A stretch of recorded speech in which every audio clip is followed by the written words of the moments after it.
What's up, y'all? Welcome back to Let It Be Known. I'm Darren Randall. We back with Lamar. It's January 23rd, and we had just the divisional January round. 23rd. January 23rd. We was just talking about that Bills. You remember we were talking about that Bills and Bengals game? I was saying Josh Allen. I've been talking about Josh Allen all year, saying he was gonna be this and that and that. And Josh Allen fucking disappointed me. I put all that faith in him. I put all my coins in one basket. I put everything I had into Josh Allen, and it didn't end up happening. But the Bro, you Bills really end up. chose Josh Allen over Burrow. Sheesh. I still do to this day, maybe a little bit, but Josh Allen, Josh Allen, I feel like I said, Joe Burrow was always making a better decision in the clutcher moments. I feel like compared to Josh Allen, and that's mainly because Josh Allen's a hothead. He lets his emotions get to him too much. And like I said, Joe Burrow, he's always been cool, calm, and collect throughout the games. But how'd you feel? How'd you feel that game went?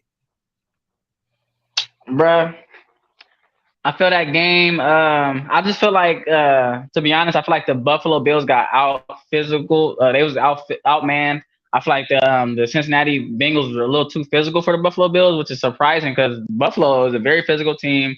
Their defense has been very good all season long.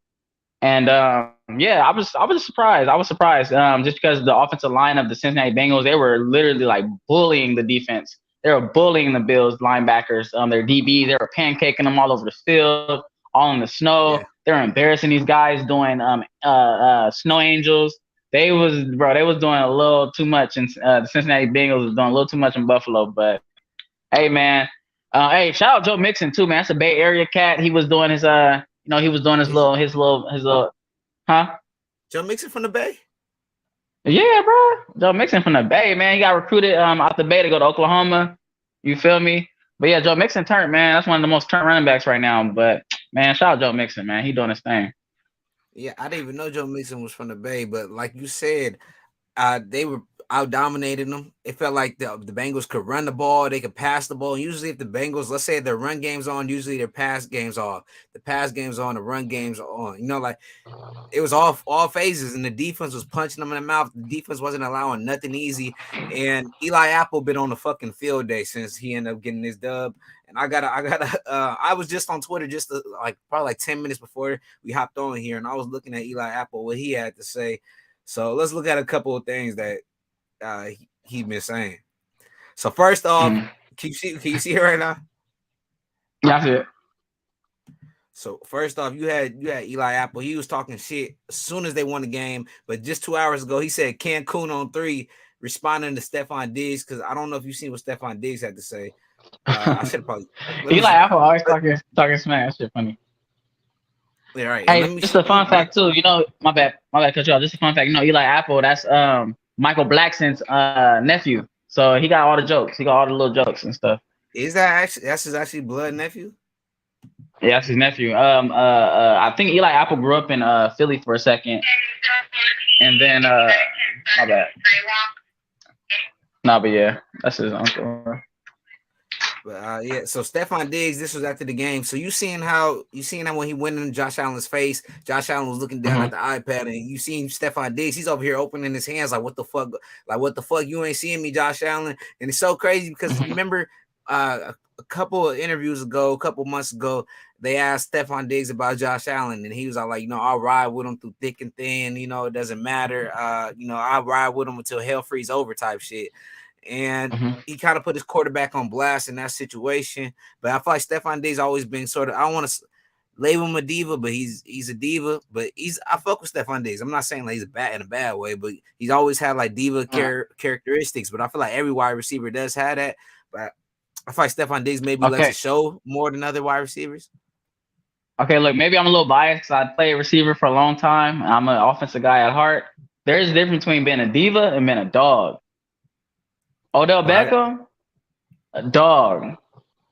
Stephon Diggs, a dog. When you actually are like one of the top three, let alone top five players in your position, you can't be no diva. A diva is a person who's literally thinks they the shit, think they all that, and they really not. But that's Stephon Diggs, that's he really like that. Stephon Diggs I really don't like that. He top three.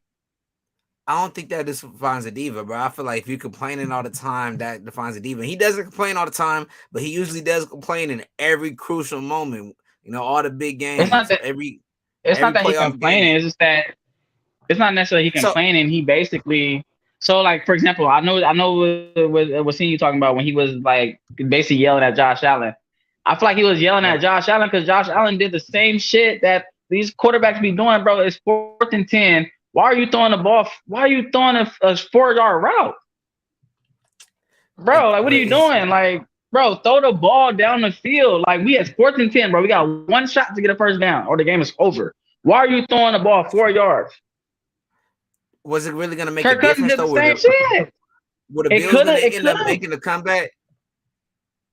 You I don't never think they know, were gonna. bro. We done seen some I crazy don't think stuff in they're these gonna come playoffs. back. You never know. Me personally, I don't think they're gonna come back either. But in that situation, though, I feel like Diggs was probably chewing them out, like, man, like throw the ball down the field, man, like throwing these short ass routes, throwing these short ass passes. I feel like that's probably what he was getting at. But I feel like for the most part, Diggs don't complain, man. I feel like for the most part, even like I've been following Diggs since college, since when he was in Minnesota. Diggs has always been the type of dude to literally have that chip on his shoulder. He was me personally, Yeah, I know he's a first round talent.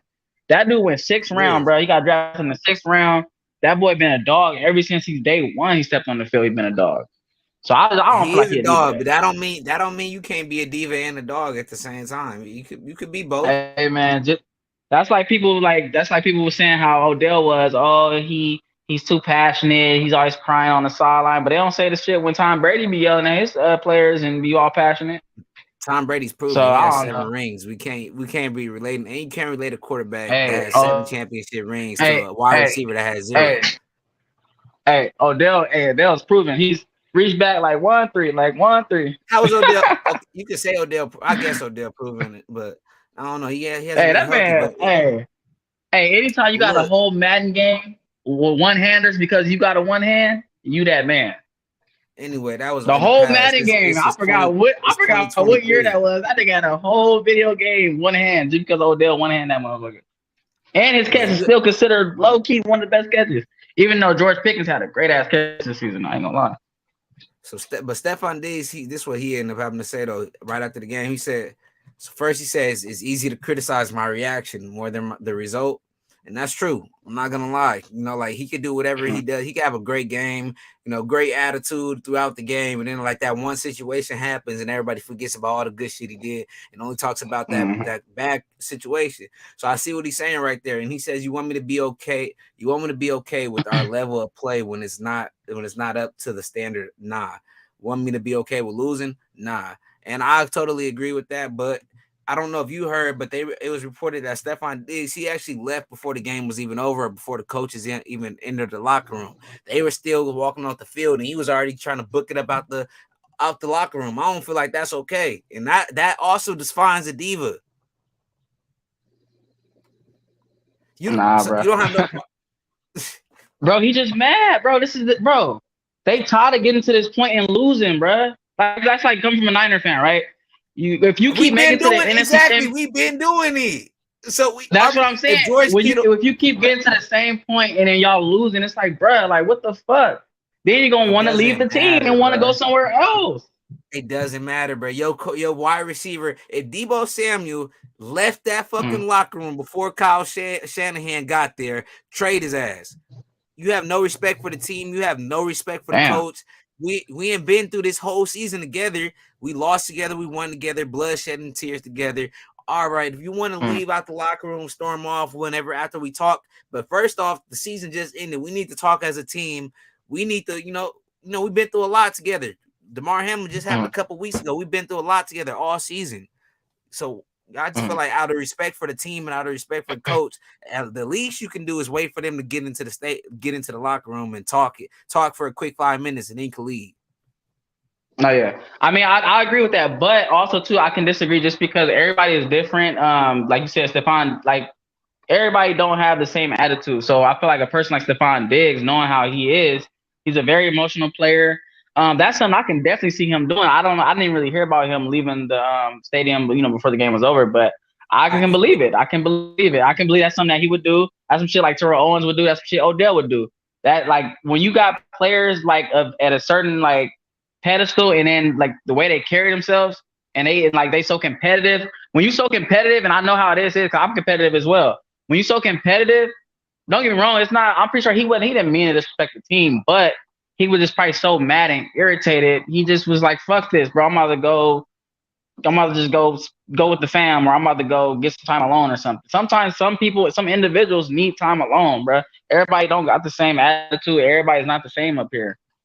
That's true, and I could go deeper on this, but just for time reasons, we're gonna move on for right now. But talking about the next game, you had the Eagles versus the Giants, and they got the same score. Y'all got the same score as last time, and it's crazy because it was a year to be exact. And y'all ended up spanking them boys once again. Y'all beat them 38-7, and I thought the Giants, man, we had Bueno come on. We had a Giants fan come on. He was feeling pretty Man, confident walking Bueno in. who? Bueno, who? But to be honest, Bueno and then who? y'all put the We just spanking stand a on them. chance. We just Hey, stand a chance. What? That was viral right there, man.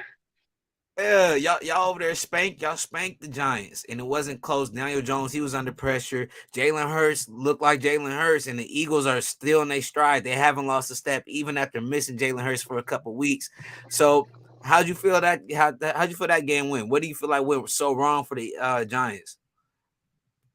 Um, the thing I felt wrong was just Giants fans talking smack, man. Giants fans talking smack. Even though we try not to listen to the media, but it still gets to us. It still gets out. We still hear it. Um, yeah, we try not to listen to it, but we hear it, and I feel like, in a sense, that could definitely be motivation. And this is with anything. Light a Like when people fire. talking smack, yeah, it can light a fire. When this is with anything, whether it's sports or not, like people talking down on you and don't believe you can do it. You just gotta prove them wrong. Just gotta put your head down, keep that in your mind. Like, okay, I remember what this person said. I'm about to prove people wrong. So I feel like that's basically that's where they went wrong at. Just talking smack. Um, but I just feel like the Eagles just play a really good game. They play flawless. We don't really, focus on what other teams do here and there, but we really try to, first and foremost, worry about what we do best, which is, run the ball really well, have our, balanced run game, balanced pass game, play really good defense, our front four, get those substitutions going. Yeah, we just, as long as we worry about ourselves and play our game, we ain't worried about nobody. And don't get me wrong, I know it's a little too early, but the 49ers is the best team we're gonna play all season. I'm calling it now. That's the best team we're gonna play all season long. They got guys Right. at every position. I agree with that. Me and you've been saying it all year that it's two of our favorite teams. We've been talking about them since we hopped on this pod, and as for them to Mhm. actually end up playing against each other is kind of crazy. I like I said It it, and ain't I crazy, bro. It's kind of destiny, believe bro. It's destiny. right. It's destiny. We gotta send them boys packing. We got it's gonna be hard to walk into Philadelphia and and beat them, but I don't know. But when I was looking at that game, it looked like the Giants were completely unmatched. But shout out to them for even making it this far. They wasn't supposed to be there, Yeah, and they beat the Chargers squad. That or not the Chargers squad. They beat the who's the team they beat the right before Vikings. the Giants? The Vikings. Vikings. They had no room beating the Vikings. The Vikings were supposed to be the new and improved squad. They got a new coach. They got a high powered offense. You got JJ Jefferson. But all that went out the window when they played the Giants. Saquon Barkley, he was looking like a dog. Daniel Jones looking like he's gonna be solid. I don't know if they're gonna stay with him or not, but it looks like the Giants have a lot to build on towards the future. But what are you thinking right now in terms of Daniel Jones? Are they gonna keep him, or is it time to move on from him? So that's what's tricky about it, just because Daniel Jones, he played decently well throughout the season. I feel like people was really, excuse my language, I feel like people was really meat riding Daniel Jones after that damn Vikings game. That Vikings game, everybody was like, oh my God, Daniel Jones, this mobile guy, and this guy is like Cam Newton 2.0. Don't get me wrong, Daniel Jones is very talented, but when you face the actual team and the actual defense that's gonna pressure you and that's really gonna like disguise some shit for you, shit can change, man. So I definitely think Daniel Jones is a very talented guy. Me personally, if I was the Giants, I would try to go out and get a guy like Derek Carr, some like a veteran, because I do feel like the Giants team, despite them missing maybe like a receiver or two, I feel like their team They're is not very that equipped to like make a run at the playoffs, like to make a strong run. I agree. They're not that far away. You get them another quarterback. I'm not saying Daniel Jones is bad. Hmm. You probably can even stay with him and get some more weapons around him. But I feel like the Giants they got a lot to look forward to coming up in the next couple of years, next couple of seasons. Moving on, though, we had also the San Francisco 49ers versus the Dallas Cowboys. We put the hands on them. It was a lot of shit talking between the week. You had Parsons, you had Debo going at it on social media. Debo posted a picture and he ended up posting Michael Parsons in the picture, and Michael Parsons responded, "What did you do?" And Debo responds back to Parsons saying, "Nah, what did you do?" So, but Debo got the dub at the end of the day, and that's all that matters. Personal stats at the end of the day doesn't matter. Especially in the playoffs, the He win said, "What'd matters. you do?" So, yeah, exactly. What did you do? I But didn't even hey, I they didn't ended even up see that. That's crazy. I should have had that shit up here, but time matters and shit. But so the Niners ended up beating the Cowboys 19-12. Fucking Dak Prescott, bro. He's been getting hate all season, and I thought, maybe this would be the game where he could prove all the haters wrong. Come out and ball out, put a good performance on against a good defense. Dak Prescott absolutely shit the bed. The defense held the 49ers to 19 points. Like, that's solid. You held on a high-powered offense with a whole bunch of weapons to 19 points, and you got a quarterback you paying 150 something mil, whatever, and he can't even get you over 12 points. He can't get you over 12 points. So is it time to move on from Dak now? What are we thinking? Is that loss on Dak? Should we Um, blame him for the loss to the 49ers? I can't put the loss completely on Dak, but I do feel like he had a huge part of the loss just because the 2 turnovers that he had. He actually was supposed to throw at least 4 interceptions. Y'all dropped, I think, like 2 or 3.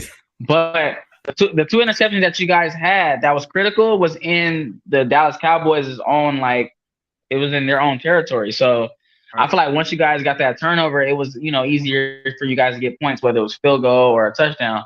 So I feel like that's definitely what that was an advantage for y'all, just winning that turnover battle, especially again making plays when you guys were closer to you guys' end zone. And, But yeah, Dak, we've been talking about it all year. He was leading the league in interceptions since he came back from his injury. And we've seen it on display against the 49ers. 49ers obviously got number 1 defense, great defense, great defensive line. They had the pressure on Dak. And you see Dak was throwing interceptions once again. So I don't think it's time to move on though. I think they're just missing a potential, like, a number 1 target. Don't get me wrong, CeeDee Lamb is a great receiver. He might even be a number 1 receiver, mm, but I still feel like they're missing another guy, like another guy. And also too, they was missing a running back, bro. Ezekiel Elliott, he's not that same guy as he used to. Like, we used to see Ezekiel get average about 80 to 100 yards a game. Man, that boy was getting ate up against the 49ers. So yeah. maybe next year they go out and get a free agent wide receiver, like a big time name. And then if they draft a young running back who's very talented, like a 3-down back, maybe they can make a nice little run again. See, I totally agree with that, but I feel like Dak Prescott, he was putting the ball at risk. He wasn't even throwing, like, it wasn't Yeah. like it was crazy coverage. He wasn't trying to fool him. He was literally throwing it straight to the cornerbacks. So Yeah, I don't especially know if that. it's My time to bad. move My on bad. from Cut him. you He's off. not No, my bad. My bad. I was gonna say that one play. That the dude number 38, Diamond Lenore, the corner. exactly. Yeah, Like that play play, I bro. was He talking Dak. about. I'm like, bro. I was surprised. Like, Dak, what you throwing the ball for? Like, bro, you clearly see he jumped the route on the. I think it was a comeback. Bro, he threw the ball. I'm like, what are you doing? And then you could even talk about the end of the game. Towards the end of the game, the Cowboys had a chance to at least throw the ball up, maybe in a Hail Mary. They throw Zeke to Mm-hmm. snap the ball. He gets absolutely fucking bulldozed. As soon as they say hike, he's over there on the ground. I think that was fucking Fred Warner that knocked him out like that. That was ugly. But then Mm-hmm. you got Dak. He doesn't even throw the ball downfield. He throws a basic ass little 5 yard, 10 yard out. It's like, what's up with that? To We've the been seeing smallest, that to the with the smallest last dude on the couple field. quarterbacks. Right. We've been seeing this with the last couple of weeks with these quarterbacks. Why are y'all not giving your team a chance? This is like a trend now. I don't know if y'all look I at. I think don't know if y'all following each other. They might be following each other inside the locker room. Like when they go look at film. I don't know. They like once the end of the game happens, let's just do this. Let's do exactly what that dumbass did and throw a little 5 yard out, 10 yard out. Let's not even try to go for the win. I think what it is for them, I feel like they get pressured. Like like I don't know if you can relate, but like there's been times where I played Madden like online against my homies, and like the games come down to the wire. And you just get Right. like that. Your heart just be beating. It's like, damn, I'm Don't nervous. get I like don't you know ain't what to even do. I don't playing a know. real game. Yeah, it's like no, but it's like damn. It's like I don't even know what play to call. It's like when that situation, sometimes like some people know how to handle situations like that. Some people don't. And when I say some people, I'm talking about like even coaching wise too. I feel like even the play call could have been better. They could have designed like some type of hook and ladder or some type of play to get out of bounds, you know? So for that play to be drawn up like that, yeah, that's definitely questionable for a fact. I was also watching some earlier, and they was saying, and I'm only bringing it up because you were saying like, you know, would you bring Dak back or or not?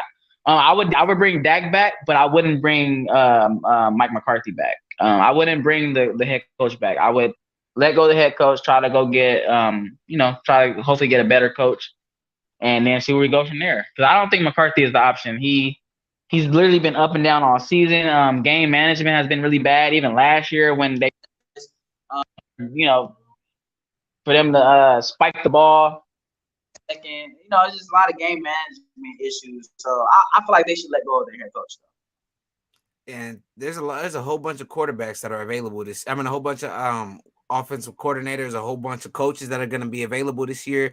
So the Cowboys, who wouldn't want to coach for the Cowboys? You know, they're supposed to be America's team, even though they haven't played like it for the last 20, 30 years. But who wouldn't want to come out and coach for the Cowboys? But when you brought up Madden, you brought up Dak Prescott, you brought up, some people can handle that pressure, some people can't. But I feel like that separate an elite quarterback. When I brought up Joe Burrow, I feel like Joe Burrow is always cool, calm under pressure. So doesn't that kind of prove that you should be maybe looking towards moving on from Dak Prescott? Maybe you could bring in Derek Carr. Maybe you could bring in Lamar Jackson. Maybe you could bring in, I don't know, Jimmy Garoppolo. I don't think Jimmy Garoppolo is better than Dak, but I feel like he can handle pressure maybe a little bit better. They're both about even with that shit. I ain't gonna lie, they both ass. No, that's a great point that you make because when you look at quarterbacks, just in history, like the quarterbacks I've really got to dissect, such as like Peyton Manning and Tom Brady, even Eli. I feel like when it comes down to those pressure situations, they kind of just zone in. I feel like I agree with you when you said like coaching don't really matter at that point. When you got Peyton Manning, he's looking at these linebackers, he's seeing the defense, then he kind of tells his offense, okay, let's check down to this, or let's cancel this play and let's kill. Let's go to this play. So I feel like when you got a smart quarterback and like you said, like we got an elite quarterback who's cool and calm under pressure, who's able to get you out these situations and change the play and get you into a better play. I feel like that should definitely matter. So maybe that's something Dak could just work on in the offseason, just the pressure situations, 2 minute, 2 minute drives, 2 minute warnings. But if he keeps messing up, I'm down to get Dak another shot. I feel like Dak is a very talented guy. He played really well against the Buccaneers. But if I'm the Cowboys, I'll probably give him maybe one more, maybe 2 more years, see what he can do, see if he cleans up these mistakes. Hopefully they get a Super Bowl, with Dak. But if not, then it most likely will be time to move on from Dak because you can't keep Dak there forever and expect for him to, try to keep you guys in contention to win a Super Bowl. And how do you think Brock Purdy did? His is his first divisional playoff game. I felt like he played pretty well. He did have some shaky moments during the game, but I feel like the Cowboys were they're applying a lot of pressure. He hasn't had to deal with too much pressure throughout the season. And you had a guy like, who do you got on that line, on that defensive line? You got Parsons. You got who they got? They still have Lawrence. Parsons. You got They D-Law. got they got dogs on that defensive line. So how do you feel like Purdy handled himself?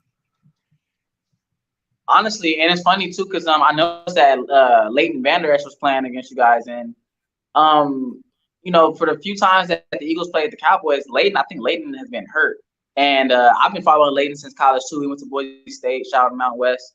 But Leighton Vander Esch is a talent, man. That guy, he flies around sideline to sideline. I feel like by just him being in the game, even he was a factor in stopping you guys' running game in a sense.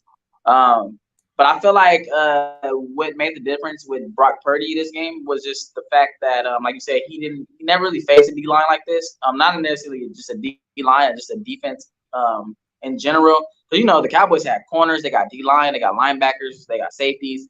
So just that whole defense, man, and like the scheme that I forgot my guy's name, the defensive coordinator for the Cowboys, but he's probably the number one defensive coordinator in the league. And we all knew that Brock Purdy was going to be facing a tough defense this past game. This was obviously going to be like the most different defense he was ever going to face at that point. So, yeah, I feel like they just did a really good job of disguising things. Brock Purdy, obviously, he's a rookie. He's a really good rookie, but still don't change the fact that he's a rookie. It's a lot of stuff that he hasn't seen in the league yet.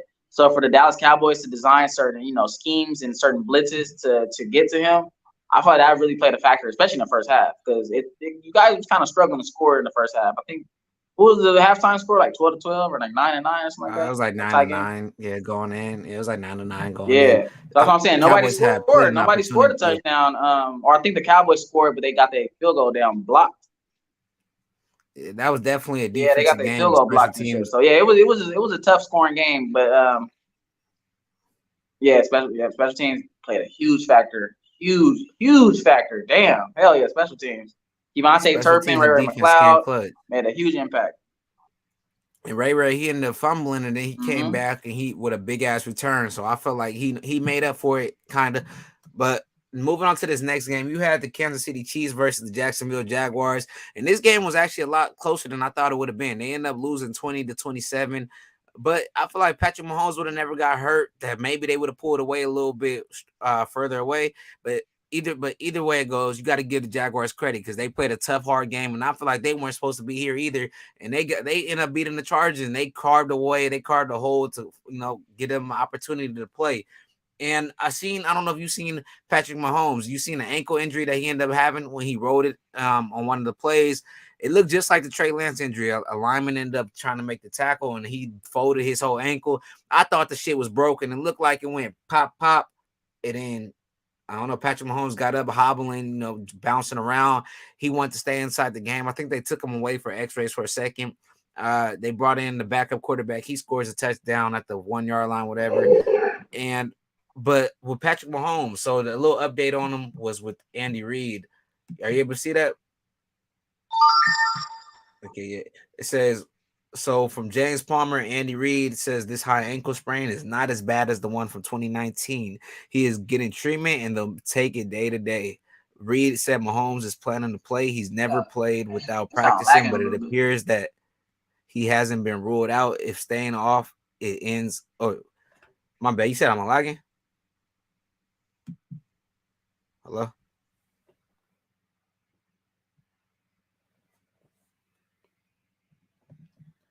Goddamn, Lamar ended up getting kicked out of this motherfucker. Where did he go?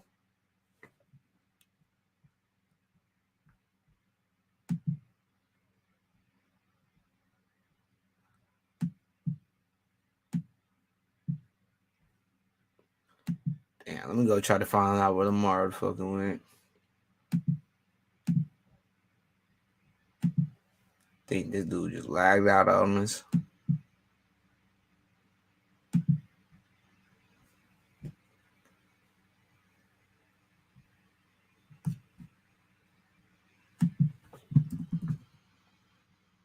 And Lamar, where you go, dog?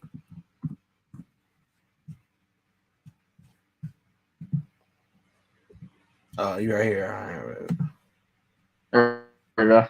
Like I had to log out real quick. That shit was lagging. I just heard Andy Reid and I just heard like choppy. All right, this be it. Basically though, you had the Kansas City Chiefs end up beating the Jaguars 20-27, and not like I said, I thought it was gonna be a much bigger margin of game. I didn't think they were gonna be able to stay that close, but Jacksonville played a solid game. Trevor Lawrence played pretty good. Christian Kirk and that whole Jacksonville squad, I kind of got to give them an apology because I discredited Christian Kirk all year. I said, why would they pay that man? They paid him like 80 something, whatever million, and they reset the whole wide receivers market. But at the end of the day, I still feel like they could have got him for cheaper at that time. I'm not saying he didn't prove himself, but I feel like he could have got him for a way cheaper deal at that time. And then he could have did this and went crazy. Then y'all would have felt like y'all got to say a straight steal on him. But not either or, he's still balling out, and so is Trevor Lawrence. But you seen during the game, Patrick Mahomes, his ankle got folded and that defensive lineman ended up landing on it. And to me, it reminded me so much of Trey Lance's injury because when Trey Lance, he had the same thing. He tried to actually run it up the middle on a quarterback draw and the lineman landed on him and it looked like his whole ankle fucking snapped, and which it did with Trey Lance. But somehow with Patrick Mahomes, that man just built different. He eats ketchup. He eats mustard every single day. So maybe it just makes his bones a little stronger with the calcium. I don't know how that works. But with Patrick Mahomes, he ended up looking like it was broken. He ended up hobbling around, popping up, comes back in the game after going to get it checked out. And what Andy Reid had to say about this situation, this is reported by James Palmer. Andy Reid said this high ankle sprain is not as bad as the one in 2019. He's getting treatment and they'll take it day to day. Reid said Mahomes is planning to play. He's never played without practicing, but it appears that he hasn't been ruled out. If staying off it ends up as the plan. So with Patrick Mahomes, I meant to be showing the screen. I guess I wasn't showing the screen, but with Patrick Mahomes, how are you feeling is he gonna be able to come back and play next week? Because I heard Ian Rappaport and Tony Romo, they were talking about with a high ankle sprain, the second and third day always feels the worst. And I agree because when I was playing basketball, I fucked up my ankle and I damn near cried. And the first day I was able kind of to walk it off, but the next all week I was fucking limping. I needed crutches. I couldn't get up. Like it felt like my shit was broken. The sprain felt like a broken, especially a high ankle sprain. And I feel like that slowed him down against the Jaguars. He wasn't able to be as mobile as he usually is. He wasn't able to do little runs and spins. You know what Patrick Mahomes usually does. He had to really sit back there and kind of be a pocket quarterback. But how do you feel like Patrick Mahomes is going to be able to go against the Bengals next week? You feel like the ankle's going to be all right? He going to have to throw some icy hot? What the fuck is he going to have to do? Um, shit. Trainers gotta. I ain't gonna say do a miracle because he's gonna play for a fact. He's gonna Oh, play. you do It's have him just the only playing. question that we have. Yeah, I have him playing for sure. Just because he finished the game, on his past game, so I feel like he's gonna play. This is obviously a win or go home situation. He's gonna play. This is Pat Mahomes. Do or die. But the only thing that we have to question is the fact that how is he going to be able to help his injury basically? Like how is he going to be able to, not be too sore?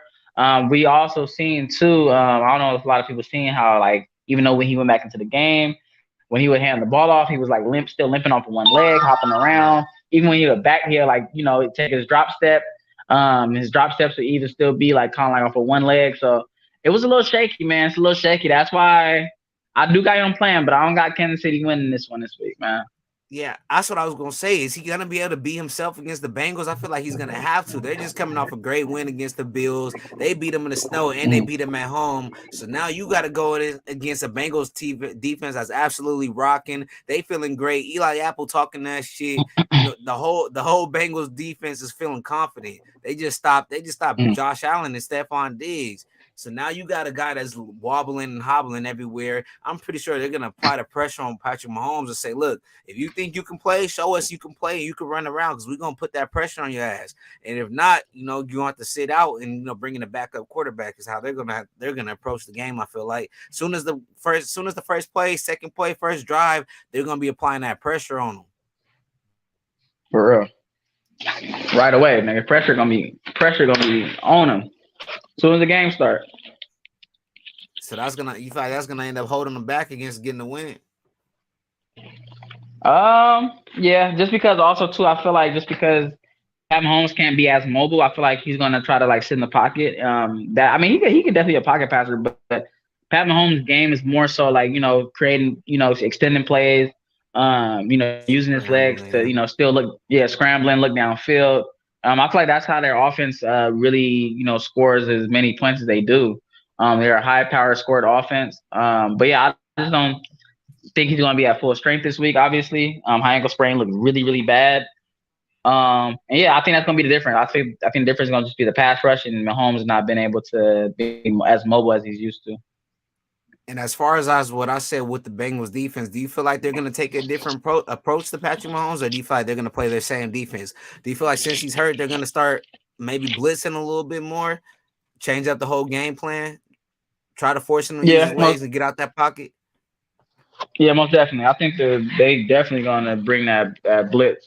Even more so now, just because they know that Pat Mahomes can't really escape. Even though Pat Mahomes, he's not the fastest guy, he's not the fastest quarterback, but he's definitely fast enough to escape certain defensive linemen. But this week, since he's off that high ankle sprain, I highly doubt he's going to be able to escape anybody. To be honest, Damn. if I'm the And Bengals, I'm seeing the corner blitz. I'm seeing speed. You ain't getting away that's from what I me. wanted to know. Yeah, you're gonna have to split. You could send safety, corner, whatever. You're gonna have to send out the whole kitchen sink. Because even when he was trying to throw deep, he kept on jumping off the opposite leg. He wasn't able to, put Hmm. that plant foot down. And like I said, you said he finished the game, but after that next day, third day, who knows if he's gonna be able to walk? Jalen Hurts, Yeah, he finished the game. I'm pretty sure that shoulder felt way sore the second or third day. But true. man, we're gonna see this week. There's a whole bunch of great games going on. But we'll probably end it right here. I know the Lakers had some news, but that was man. Oh, that boy Rui. What's That boy Rui. how you say his last name? It's Hooch. How you say it? Hach, Rui Hachimura. Rui Hachimura. Yeah. Let me get your And take nigga on Rui how do you Hachimura. how much time you got right now, Lamar? Shit, I ain't gonna lie, bro. I gotta go back. Like shit right now. All right, give me a quick grade on just that trade then. Oh, for sure. For the Lakers, I say, hey. But for the Wizards, they stupid. It's like, what are you doing? It's like, bro, you could have got back at least like shit. I mean, you got Kendrick Nunn, but they could have got back somebody like at least a little more talented. Because Rui Hachimura is a very, very, very talented player. I think he was an All Star last season as well. He's very, very good. Very, very good. And he can do 3 everything second for you. Play round. defense. He can shoot. He can take it inside. He can do everything. And he's a big body. Shit, I'm gonna have to give it probably like a B on both sides. I feel like both squads won. Lakers got what they needed when it comes to weapons, and Wizards got what they needed when it comes to just rebuilding that franchise and trying to restart, looking towards the future. Mm-hmm. But let it be known, Yeah, how are y'all rebuild. feeling about Pat? Let it be known, how are y'all feeling about Patrick Mahomes? Is he gonna be able to walk this week? Is he gonna be in crutches? Is he gonna be in a boot? I'm pretty sure he's at a boot right now, just taking it easy. But we're gonna see. Is he even gonna practice this week? That's really gonna be a big indication coming in the next couple of days. If he's practicing, all is well, all is He's good in yeah. Kansas City. But if not, If he's practicing, he's playing. yeah, if he's practicing, he's playing. He's never been a week. He's never done a week without practice and played. Andy Reid said this might be the first week. So shit. I so that ankle was a little sketchy. But shit, y'all let it be For real. known. We gone. We go.